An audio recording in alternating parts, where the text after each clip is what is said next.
finance is good and holy.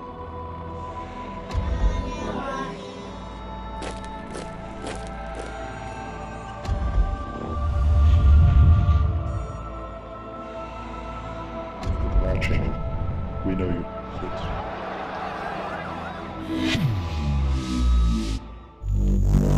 Brothers and sisters, ladies and gentlemen, Assalamu alaikum wa rahmatullah, and welcome to today's episode of Face to Face. Today we will be looking at the world of Islamic finance and discussing with our guest today, Umar Suleiman, the article that he's written, which is available on our website and is available for download and viewing, so you can be part of the discussion.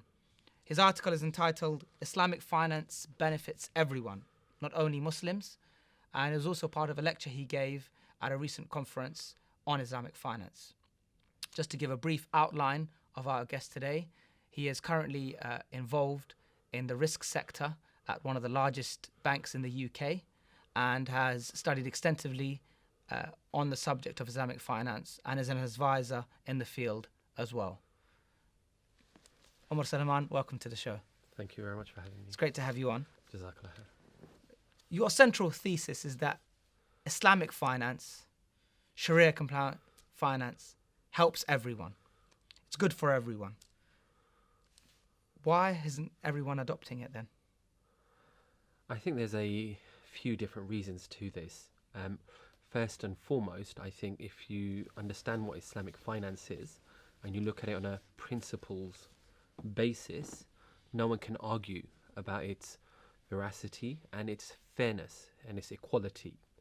As we know, the finance industry is anything but fair. It looks to take advantage of the poor, and I can give examples of this to help benefit those who are wealthy. So it's never going to be in their interest for a system of finance that's regulated according to the principles of Islam to really flourish. I don't mean to be personal here, but you are part of this Islamic finance, or you are part of this Western finance model, and so are many other people. So clearly there is an attraction to it. What, working in finance? Of course. Yeah, absolutely. Depending on where you work in finance. My background is in risk, so I look at managing operational risk. And part of my role is completely disconnected from the main industry of banking. But you would agree that you are part of the ecosystem. Absolutely. But to come up with a viable alternative, you need to understand the banking system as it works now. But forgive me, Omar, but obviously you gain much of your credibility from being part of the Western finance world. Yeah. Wouldn't some people perhaps see a slight contradiction in you now wanting to bring it down, as it were, or object to it? No, absolutely, and I don't think it's a contradiction as such, because I fell into Western banking by accident rather than by design. It's something I ended up in. I've always circumvented the industry as much as I could, and then I ended up in the banking industry. And there are different views on it. My advice to everyone who's trying to enter the industry before they've been in is to avoid it. I will often speak to graduates and young people who ask me about advice where to go. I say, look, avoid it, because once you're in the system, it's a lot harder to get out of the system. And those within the banking and financial system, again, depending on what they're doing, you have to layer it through the practicalities. The different scholars I've spoken to and sought advice from have said that, look, without a shadow of a doubt, working in banking is wrong. But depending on what you're doing within that system, within the banking system, it varies how quickly or how important it is that you get out of there. So without a doubt, avoid it if you can. Now, the hadith of the Prophet ﷺ is clear. The one who pays it, interest, the one who receives it, the one who witnesses it in modern parlance, or that would be lawyers. So anyone in a legal team, and the one who calculates it. So this is anyone in a finance function or an accountant. They're all people who partake in that. Maybe people who are outside of that function completely. So there may be people who just check ID for customers, or people who work on IT systems. So they're quite removed from the actual interest bearing or that level or those types of transactions. But it will never be advised that you can work there or you should work there. Nevertheless, from being part of the industry firsthand, you would say that it's only increased your feeling that this is an intrinsically evil procedure for humanity? I would say, without a shadow of a doubt, the way banking is run today, it's definitely unfair and it is unjust. And those two equate to, if you want to use the term evil, then I can't argue against it. But there are many different reasons why, rather than just say in of themselves they are. And your thesis is that this is good for everyone. Our Muslim viewers would obviously intrinsically agree with you, but you're obviously here not just to convince them, but to convince people in general. So what is wrong with interest? What is wrong with a system based upon interest? Okay, from the Islamic perspective, it's very simple. Allah Azza wa Jal himself has said that interest is haram. As believers, that should be enough for us. Anything that increases on a loan amount is haram. Allah says quite clearly that interest is forbidden and trade is permissible.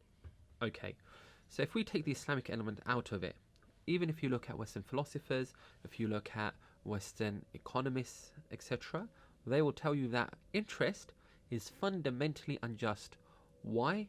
Because you're selling nothing for something. If you consider that you're selling nothing, something of not worth anything, and you're getting money for it. The problem is it's so entrenched and entwined with our lives today that we cannot think of a system that exists without interest. It's unjust, but it's not unsuccessful, meaning that the whole of the Western economy, which by and large, up until recent events, I suppose, has been quite successful, is built upon the foundation of interest.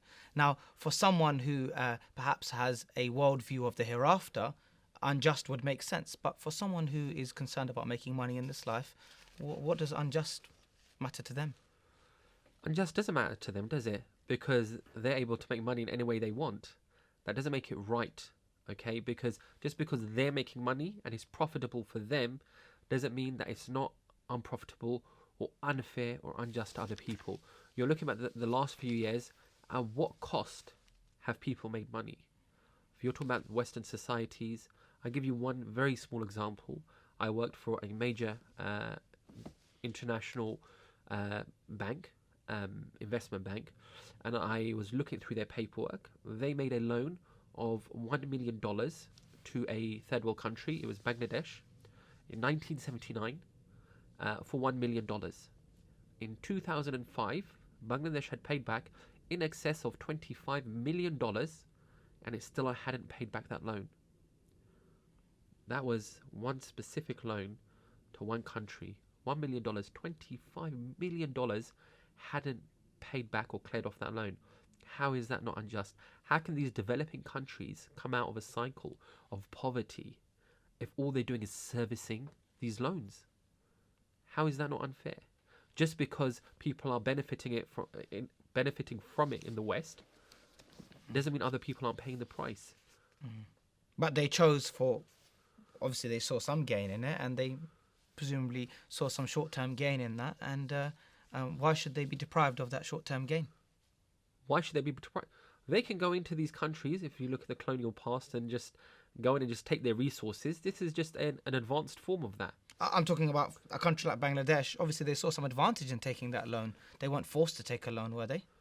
Of course. Well, it depends on the situation. I mean, what possessed and what pushed them to take that loan in the first place? If you're told the terms, and in the UK, for example, we're told about doorstep lenders, that people who will lend you money and is charged exorbitant prices, exorbitant rates of interest. The government itself is trying to crack down on this. Why are they trying to crack down on it? Because they know it's unfair. Because you get put into a cycle that you can't get out of. All you're doing is servicing debt. So the leaders at that time, and it could be argued that they themselves are corrupt. They can take the money, and the country's going to be paying it back for the next 25, 26 years. They're not paying it out of their own pocket, so it doesn't affect them. But anyone who has a modicum or even an iota of sense would think that this is not the right thing to do for my country and my people. There are other ways. So, Omar, for the benefit of our viewers, why should someone think about adopting Islamic finance as a financial model? Okay, so let me start off from the outset by saying that Islamic finance is a subset of Islamic law as a whole. And without a shadow of a doubt, this is my personal belief, and I'm sure it's shared by many Muslims around the world, that within the Sharia, the Islamic law, it has the solutions for every time and every place. Not only does it have the solutions for problems, it also tells you how to do things in a better way whilst maintaining and protecting the rights of every subject underneath it. So this is very important, that de facto Islam contains the answer and is a just system. All right, so that's my premise. Without a shadow of a doubt, Islam has that, and indeed the Quran came for everyone, and the Prophet Muhammad SAW came as a mercy for the whole of mankind.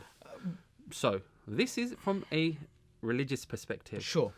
My belief is also that whilst there may be some ethereal or hereafter rewards for adopting the Sharia, indeed that is without a shadow of a doubt benefits in terms of this world as well. And even if you look at, if you would just, and I'll go through them from a top layer, even just at a top layer, we look at some of the laws that are given.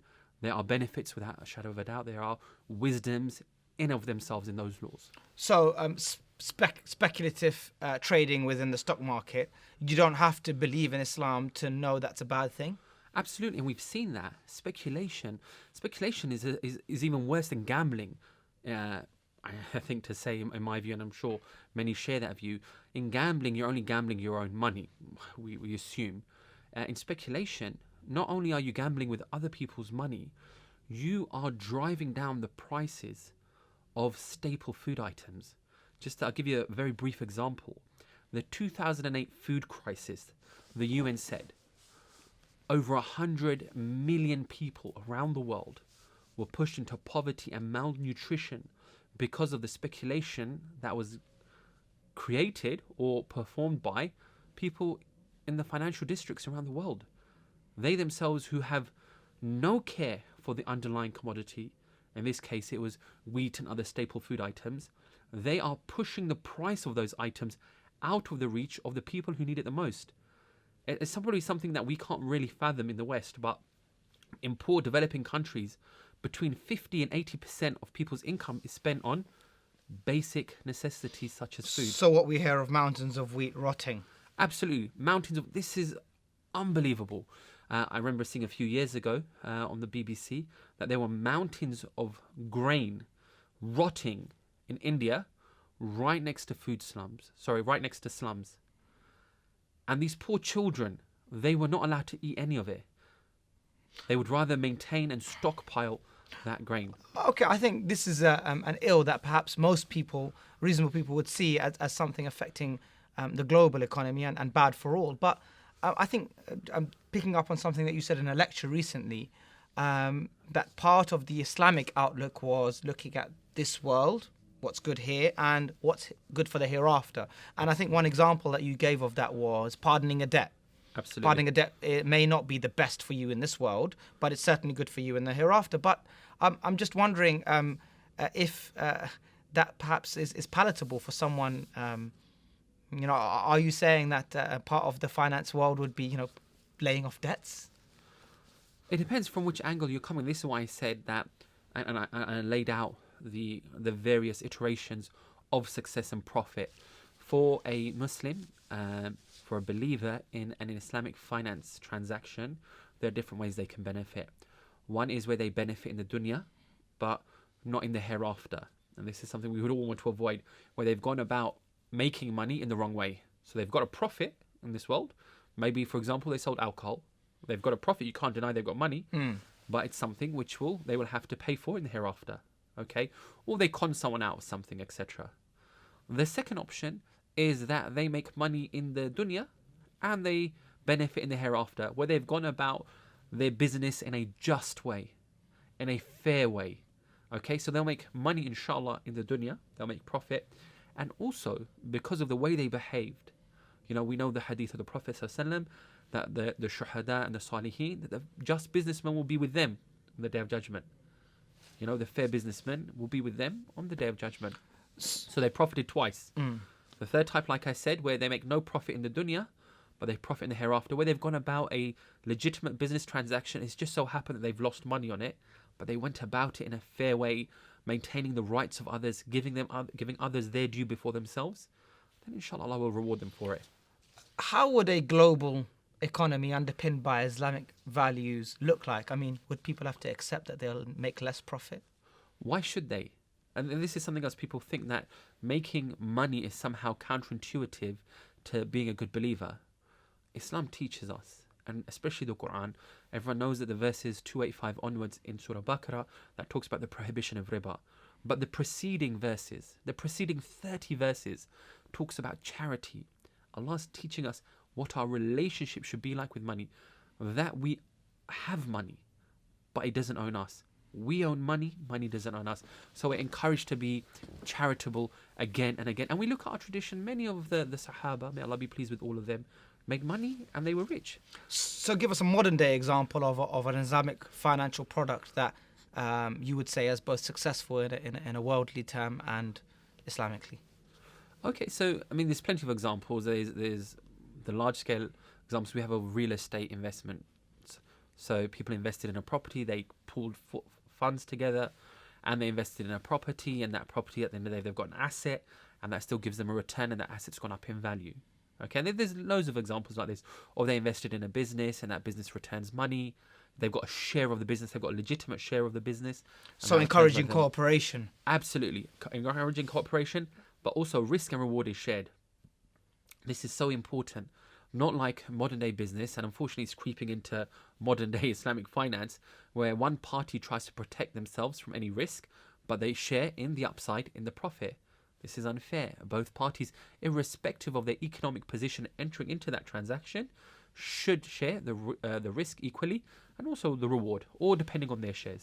You mentioned so-called Islamic products. Isn't the fact that any sort of Islamic financial system within a capitalist framework, as I believe you talked about before, is fundamentally flawed because it's underpinned by an overarching capitalist framework? Absolutely. So, I mean, there's two things here. I'm not here to bash the Islamic finance industry as it is now. However, you cannot deny that it is a subset and it's subservient to the economic, political, and social system in which it operates. So, for example, if you have a capitalist approach to Islamic finance, it just becomes another structure from which to make money. So explain what a capitalist approach is. That all you just want to do is make money. Modern banks, they're set up for shareholder return. So they have to make money, and each year they have to make more money than the previous year for their shareholders. Now, if you're going to go about doing business in that way, then I find it counterintuitive to Islamic principles. You know, that you're constantly trying to make money upon money, irrespective of the impact that it has, the social impacts. So you're always going to be looking at, well, look, let's streamline, let's cut out all these people who are working for us and we can save costs. Islamically, how do you value success? This is a point I made. So if you can get away with only employing 100 people, you would do so. Whereas, are you saying that an Islamic system would encourage people to employ more people who are not needed? No, it's not that they employ people who are not needed, but you would always want money circulating in society so you're able to employ people. And how would you, for example, one year you make £5 million, the second year you make £5,100,000. And people say, well, that's not enough growth. But you haven't lost any of your staff. You've made a profit. Why is it not seen as you being successful? What are our indicators and markers of success? If you're able to feed 500 families through a wage and you've put less money in your pocket, why have you not been successful? So this idea of money circulating with society is quite important to Islamic values, is it? Absolutely is. Allah reminds us again and again in the Quran about the people who hoard their money, who hoard their wealth. And this is what the zakat comes in to chip away at that. The Prophet Muhammad told us also, he said to the person who was the trustee of an orphan, now the orphan's rights under Islam, quite severe punishments for those absolutely sacred, who transgress that, isn't it? Exactly. But he said to the person who was the trustee that invest his money or it will be eaten away by zakat. So again, we're told to invest the money, let it circulate in society, let it benefit society. Again, government's responses to when there's a financial crisis is what? Spend, spend, spend. Create jobs, create economy. And so we're hoarding this wealth that we will be answerable for. Why not let people benefit from it in our lifetimes? This doesn't mean that you have to be completely altruistic. This again, if you want to take it on pure terms, Islamic law, in terms of finance, tells you what you cannot do to make money, that you cannot transgress the rights of others, etc., etc. The charitable side is what you're encouraged to do. Okay, if you spend no money in charity, as long as if you not oppress somebody else in your making of money, then you're fine. But we're told to go above and beyond. As believers, it's not just enough to do the basics. We want to be better. We are people who love to give charity. Every opportunity we have to give charity, we will give charity. And we'll find innovative ways of giving charity. That's, as believers, how we should behave. And charity will benefit all, regardless of belief. Absolutely, absolutely. And you can set up waqfs. You can set up something that gives a perpetual endowment. If you look at the West, Cambridge University, a lot of these big institutions, Harvard University, they have some of the largest portfolios of perpetual endowments. And now those institutes have a recurring income that's allowed them to flourish. Sometimes the way we give charity is very narrow-minded. We may just give a donation. But again, we are digressing from the point that, look, our approach to money is such that we should be able to earn it, and we can earn it, and we have no doubt that Allah Azza wa Jalla, if we go about it in the right way, will put barakah in that money. Allah will put blessings in that money, you know. And so we're not tied in it. We hold that money in our hands, not in our hearts. Thank you very much, Brother Omar, for that overview. I think that we are all keen for people to promote the Sharia, its benefits, rather than often what is negatively portrayed about it. And I think if people see opportunities to innovate in Islamic financial products, they may see the potential of it more. Absolutely, absolutely. But again, you have to keep within the parameters. And Islam has made it very easy. You look, there's certain principles. Islam says that there should be no interest, that there's no excessive uncertainty, gharar. There's no maysir. There's no gambling. You know, these things shouldn't be there. And there's an underlying asset or service. There's something real. There's a real economy. Okay. On that note, thank you very much, Brother Omar, for attending our show today. For further information about this topic and some commentary that Brother Omar will post on the website, please do visit our microsite, where you'll be able to read and view his earlier speeches on this topic. And we hope that Islamic finance can be seen as beneficial by all, regardless of faith and nation. Wa jazakumullah khair. Please do join in with the debate and tune in next week for the next episode of Face to Face. Wa jazakumullah khair. Wassalamu alaikum wa rahmatullahi wa barakatuh. Do